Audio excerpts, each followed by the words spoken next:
Hundreds of loggers and truckers and others opposed to a climate change bill making its way through the state legislature rallied at the state capitol this morning.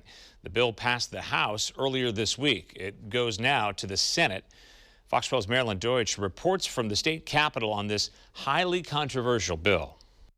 It's folks in rural Oregon communities who say they'll be hardest hit by this bill. Do you want to send a message to Salem? Yeah! They say their jobs will go away, their communities will die, and they came from North Plains, Banks, Estacada, Clatsop County, and more to make their voices heard and tell legislators to vote no. Local loggers fear the effects would shut them out of the forest. House Bill 2020 would place a cap on most of the state's greenhouse gas emissions. Major polluters would have to purchase credits or allowances for every ton of greenhouse gas they emit. Transportation companies' truckers say these are costs they cannot bear. Lauren Hutnick works in the Eagle Creek Estacada area. My trucks have a death date. There's no reason.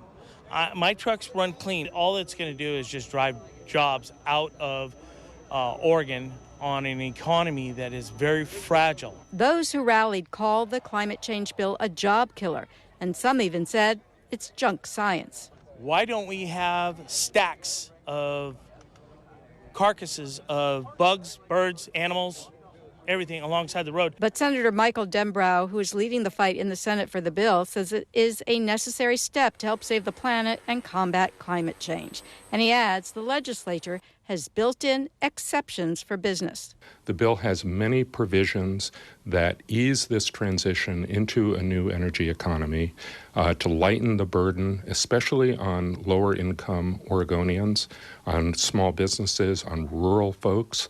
Angelita Sanchez owns Rock and Roll Construction out of Sweet Home. I own 3 dump trucks, I employ 5 people, and I drive the trucks myself. Backers of the bill say it will actually benefit Oregon by creating about 50,000 clean energy jobs. But Sanchez says that's not good enough. Unfortunately, we're not willing to accept the new industry that they're trying to create for us because this is our identity. And when you take the identity away from the man, you take the soul away from the man. Consumers will likely pay more for goods if trucking prices rise and will likely also pay higher prices at the pump. The climate change bill faces stiffer opposition in the Senate. The vote will be tomorrow. In Salem, Marilyn Deutsch, Fox 12 Oregon. If House Bill 2020 becomes law, it would go into effect in 2021.